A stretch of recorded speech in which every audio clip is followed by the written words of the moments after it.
And per their report, there's almost always some kind of addiction. Sometimes it's a process addiction, like not to a substance, but like to a behavior, like porn is really, really common. I don't know if I can say porn on the podcast. Maybe I should call it corn. I don't know. But I that's a don't common know. one. Welcome to Two Queens and a Joker, my narcissist ex and me. I am Brenda. I'm Sarah. And we are sorry that we missed last week. We are behind a week in recording. We've had some personal things going on, but we're back. And today I think we're going to, well, at least we're going to start out by talking about being triggered by hearing your Joker's name. Sarah and I have both noticed that that is a thing for us and probably is for most people. So what do you think, Sarah? It's weird though. It's not just the name, but if I see his name, because if it's spelled the same way that he spells it, because it's a little bit different, Mm-hmm. it just flashes. It just like Yeah. memories you don't want to come back, or you can hear him in your head. Mm-hmm. That's the worst for me, is like hearing the negativity, the name calling that I'm not good enough, you know. Yeah. Yeah. There's so many. And I don't know about you, but like even like TV shows or movies or whatever. And for me, because I see clients who are also dealing with narcissists, I hear stories that are so similar. That I'm just like, okay, it's not about you, Brenda. Just stay in the game, right? Like just focus on the client. But Yes. the spelling, because he does spell, it's a common name, but it's spelled a little differently. When I see that, that's a big one for me too. I'm like, ugh. I usually go to Vaughn's. I frequent Walmart. No, don't nobody hate me, but I do go to Walmart for like dog food and stuff like that. Mm-hmm. And there's one worker there, doesn't look anything like him. He's a white guy. I think he's got like light brown hair, younger guy, spot on, same voice and characteristics of the way he talks. And like I can be like down the cereal aisle or whatever, and he could be like talking to a coworker, and just the chills and goosebumps that I get from hearing it and the way he speaks, and he's not being negative, but it's the tone, and just it makes me upset, and I'm like, I have to get out of this aisle. I got or put my earbuds in or something, because Yeah. no. Get away. Yeah. For me lately, there's been pictures popping up because I don't know why the timing is that it is, but there's been a few pictures popping up with him in it on my. I don't know. Your phone does that. I don't know how Yeah. any of that works, but I'm like, how do I get these off my fucking phone? I don't want to see When you this. figure it out, tell me. Yeah, I will. Because I've like gone through the camera roll, I've deleted, and then a memory will pop up. And I don't Yeah. have a lot of those on there because I was never a camera person. But there's like a couple where like he was actually having like a good day, like with the kids or something, and I'll take a Yeah. picture and that'll pop up. Or I remember Isabella's last, wasn't her last, but the last father's daughter dance at elementary school, in the shit show that was, and with my daughter to this, and she was so cute. She had this like Wednesday dress on, and she had these cute braids down. She was so adorable. And when those pictures come up on my roll, when memory of whatever, you can just see in her face that she's just not happy about the situation. We were taking pictures in the living room right over here, and it makes me sad because that's a memory she's going to have, because it's a father daughter dance, and yeah. Has she ever talked to you about that? Has she told you, like looking back on it, how she felt? She says that she remembers bits and pieces of it, but she was pretty young. I mean, elementary, I think that was, I want to say second, maybe third grade. Yeah. Early. And yeah, she's like, yeah, he's slurring his words, cross-eyed. I mean, if you look at the picture, I'm like, You can how tell. did I ever let them go? But she was so looking forward to it, and she was meeting her friends there. But yeah, she says she has like one or two maybe good memories of the Joker when she was in elementary school. She says she remembers us, well, both of us, the Joker and myself, showing up for like one of the surprise lunches where we brought like she remembered that and that she's like, "That's a happy memory."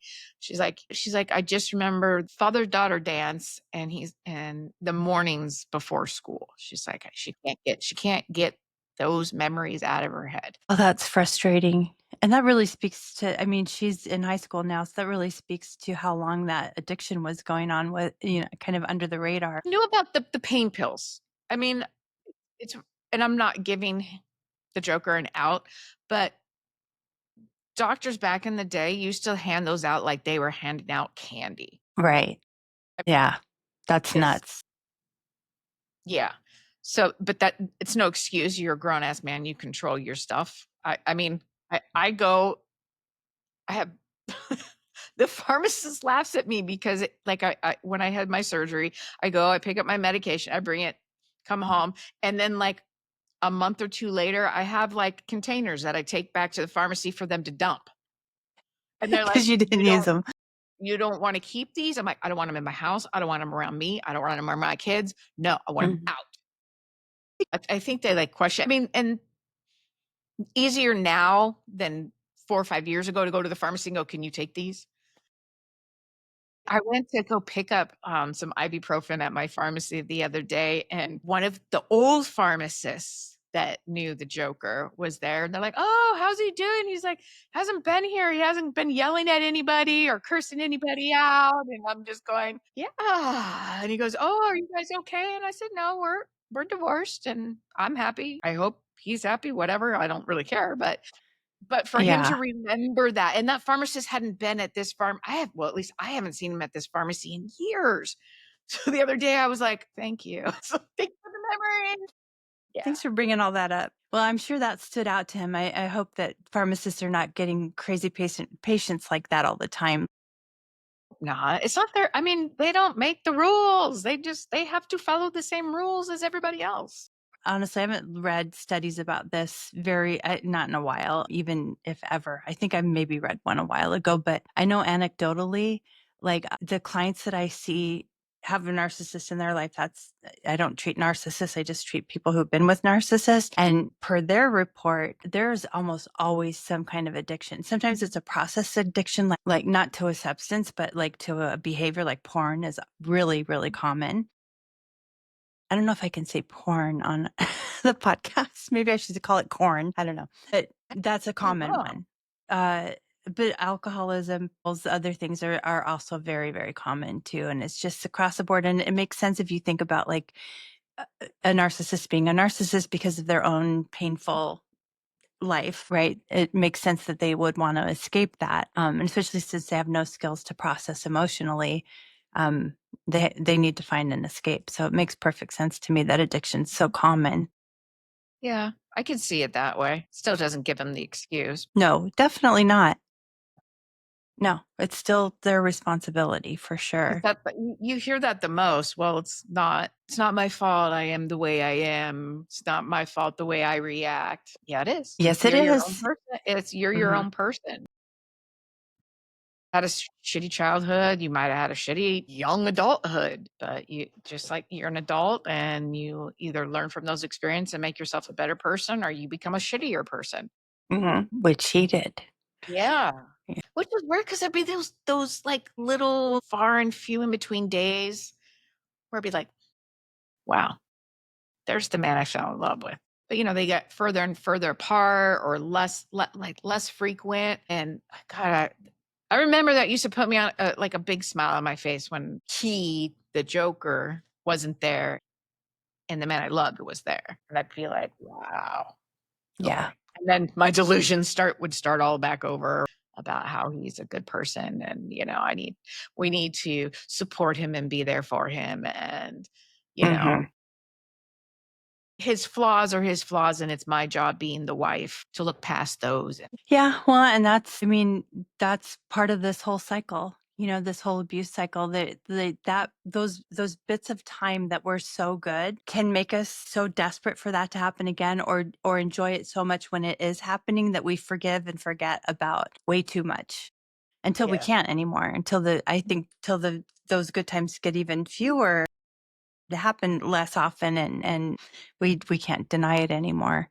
Or there's just a complete meltdown like what he had, a complete collapse of being a human being. Yeah, I don't know. I was trying to think, this is going to sound really silly, but when we talk about like seeing his name or hearing somebody that sounds like him, we always had nicknames for each other. I'm a big nickname person, but he always called me Bun. And when he wrote it out, he spelled it Bunn. I don't know why he ever did that. This was like many, many years ago. But to this day, like if there's a Bun coffee maker machine, and when I see those, that's another one of those things where I'm like, it just kind of takes me back a little bit. Yes. Yeah. But my nickname for him from way early on was Ick because of his name, I his actual wondered name. where that came from and he would still go by it. Like he would tell people, "Oh, you can call me Ick. You can call me Ick." Elsa. Yeah. Yeah. She couldn't say his whole name. She called him Ick. And I was like, oh, that's appropriate. And that's what I always called him. Know it at the time, but she knew. She was spot on. Yeah. Yes. Oh, yeah. The other day, I got a call from the child support people, and they kept they kept saying your husband and his name. And like I was really polite and said, please, we are divorced. You can call him Mr. Joker, or you can say his first name, but no, please do not put wife, husband together. We're not like that anymore. And it just like after that phone call, and they don't do it as a personal attack. They don't know. I felt heavy and depressed and a little angry that was still being done. And I'm like, God, and letting him affect me again. And it pisses me off. Yeah. I don't want that association. Fair enough. And I don't know that you're not letting him affect you, right? But it's just memories. It's bringing back a painful memory of what should have been and what wasn't and what has happened since then, since you were husband and wife, right? So, I'm letting it affect me emotionally, and you just want to get past that point. yeah. Yeah. Well, I do think this is one of the stumbling blocks, right? We think we should be over it. Why am I still thinking about this? Actually, I just wrote a blog post about this. We should talk about this, the rumination, but thinking about why am I still thinking about it? If you think about, I don't know, it took how many years that you were with him? How are you going to unwind all of that stuff in just a year or two, even 5? Right? Because he was out of your house 5 years ago, but he was not out of your hair until, like, 3 months ago with that restraining order. Which technically he's still not, because he's still trying to harass us through the courts. So hopefully Is one he day still that'll doing be stuff? over. Well, technically we're divorced. Mhm. Our financials are still tied together. The house is still under both of our names because he doesn't want to, how do I say this? Be a human being and take note of everything that I've paid for during the time that he was out of the house, taking care of the kids, doing all this, doing all that all on my own. He doesn't want to take note of that. He just says, let's just put everything down the middle. And I said, I will not do that. Sure. I will not do that to the kids. No, no. I've paid for The everything, nerve. Yeah. everything. And you think that you're entitled to this. And he keeps saying his house, I paid for this. And I'm like, well, technically I could say my house because it was my money for the down payment that I borrowed from my mom, but Mm. it was our house. It is now my children's and my house. It's our home. So if we have to sell it, fine. Because that's what basically he wants the judge to do. He wants the judge to put an order in, make us sell the house and split it down the middle 50-50, even though he hasn't paid child support, hasn't, paid any insurance, braces, glasses, anything. I mean, anything for my youngest daughter, anything for Thomas, nothing, Yeah. nothing. Oh, well, but I'm a good dad. Look at this picture. Yeah, right. Okay. He got under $100,000. I don't know the exact amount because the house went through probate when Tata passed away. They collected that money, the brothers split it up, and he got, I want to say, between $70 and $100,000 in 2022. Did he pay a dime of his child support? No. Did he offer to help with any of Thomas's school stuff, any driver's training, his car, insurance, all her stuff required? Nothing, not a goddamn thing. But he's a good dad. He already destroyed them emotionally. Every day is a survival for them to try to get past what they grew up around every day, Yeah. to try to figure out a way how they can solve their problems without turning into him. Gosh, that's a big load to carry. Yeah, it's really hard because I can't remember, I think you told me what it was, like reactive abuse, or Mhm. when That he I would don't like the like, term, but yeah. yeah, just poke, poke, poke, poke, poke, Mhm. and call me names and downgrade me, slam the door, push me in the wall, hold me up against the wall by my neck. And then when I reacted, when I raised my voice and screamed and yelled, I'm the crazy one. Many people believe, myself included, that that is purely intentional. That is the reaction they're waiting for. This is what I don't like the term reactive abuse. I don't know who coined that, but I just don't like it because it makes it sound like the person who's being victimized by the narcissist is the problem, like, is being abusive. And that's not what it is. It's purely a reaction. Right. And if Yes. you've been poked that many times, and honestly, we know with the Joker that it was a hell of a lot more than poking. Oh, yeah. There's going to be a response. I mean, you can only take so much of that. So there needs to be a better way to describe it, but I do think it's intentional. I think it's absolutely intentional. I think it is because he's trying to get you to that point where you are losing control of Mhm. yourself. Yep. Because when I'm calm and I'm saying, stop, this isn't okay. Why are you talking to me like this? This isn't, why are you doing this? Why are you putting your hands on me? Why are you putting your hands on the kids? I'm being rational. But Hmm. once he gets you to that point where you're yelling and screaming, he's like, see, you're irrational. You're crazy. Yeah. You're deluded. Anything to not take accountability and just turn the tables, Mhm. right? I'm picturing his face when he does this kind of stuff, and I'm looking at the Joker and our logo behind you, Exactly. and that is just such a spot on image, isn't it? Yeah. I hope that for you, especially, that hearing that guy at the grocery store or hearing his name, because it is a pretty common name, just spelled uncommonly. But, I hope both of us, but especially you, get to a point where we're like, who cares? Yeah. To not have to think, and because it's never the good memory. It's always the bad memory because there's so many of them, and the good memories are just like they're dissipated because it's like the bad memory eats any of the good memories that Yes. we had because he had done the bad memories and the abusiveness for so long that it wiped out any good. Yeah. I was thinking the same thing. And I think that's what eventually gets us to the point that we leave, where there's just not enough good left to balance out all the bad.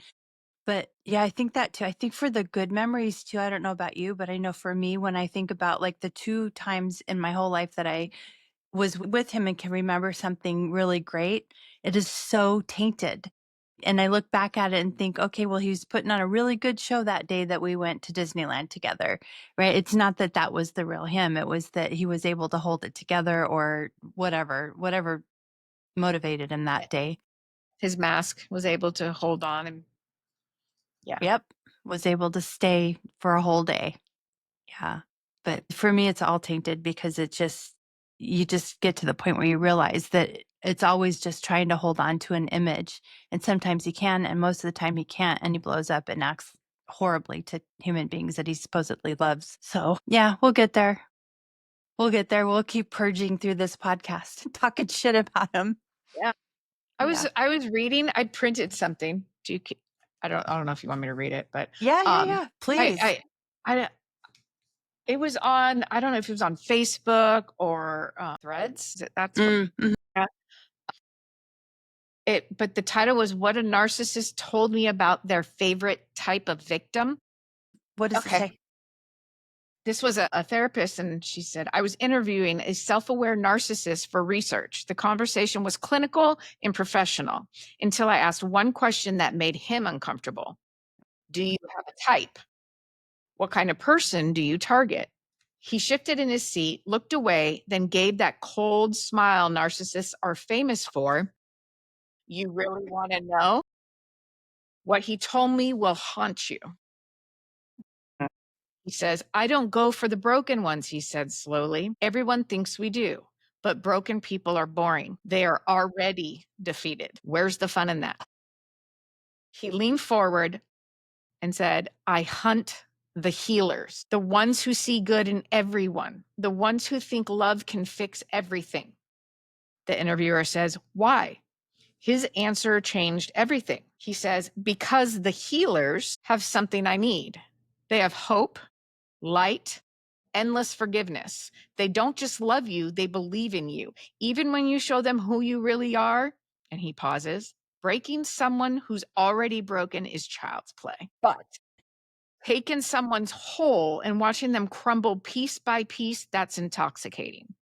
I felt sick, she says, but he wasn't done.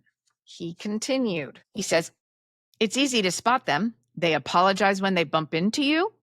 They make excuses for other people's bad behavior. They say things like everyone deserves loves and people can change. They're the ones who stay late to help coworkers, who give homeless people money, who rescue stray animals. And at this point, he starts laughing. The interviewer said that her skin started to crawl. And he continues with empaths are like walking targets with neon signs.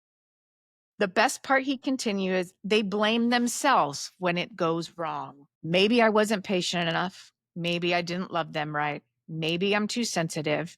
They destroy themselves. We don't have to do any of it. Holy shit. She said she had to end the interview at that point because it was a creepy sensation. I bet. Whoa.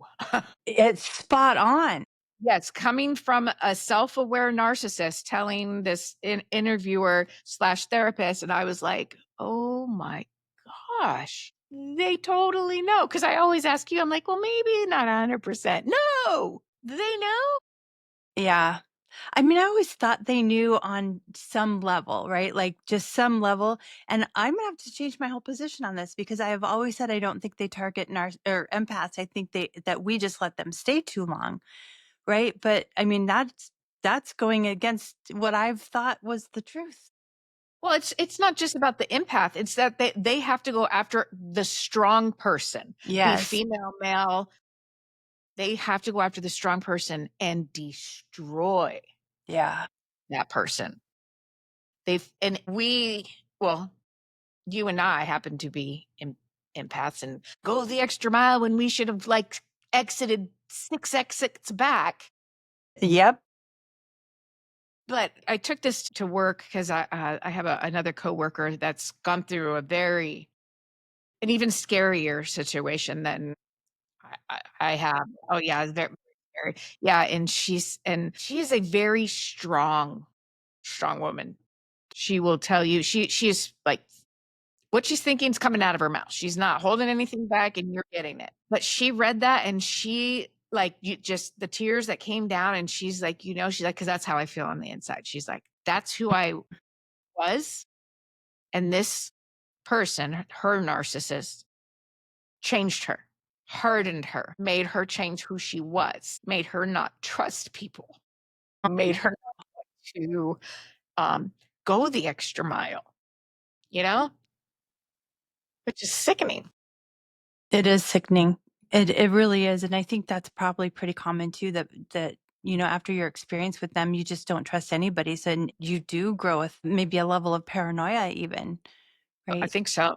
It makes sense. I mean, honestly, in the description and even the writer in that what you just read, I've had that feeling around certain people before where I'm just like, "Oh, I gotta get away from you," you know? Mhm. And it almost sounds sociopathic, and there's such a minor in my opinion, a minor distinction between like a full-blown, really bad narcissist, really malignant narcissist, and a sociopath. I feel like that line is just a little jump over that line.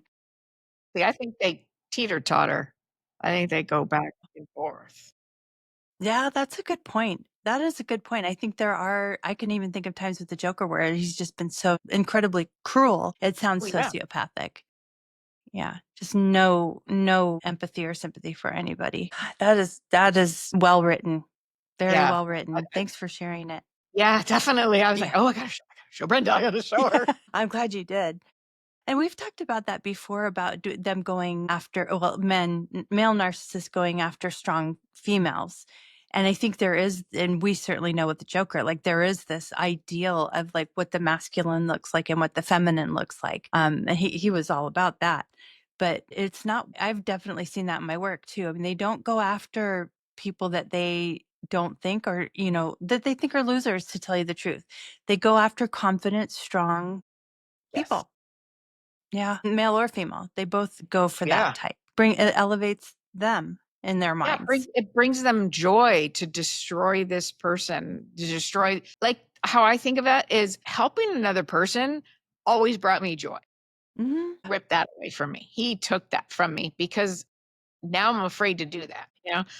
We used to all the time, the kids and I, like, as we're leaving Walmart, and the poor people that, hold the signs or whatever, I'd stop, we give them water, we give them food, and I don't do that anymore. It's changed me. It's made me scared to help or put my trust in somebody or willing to help somebody in hope that there's not a bad outcome of it. Right.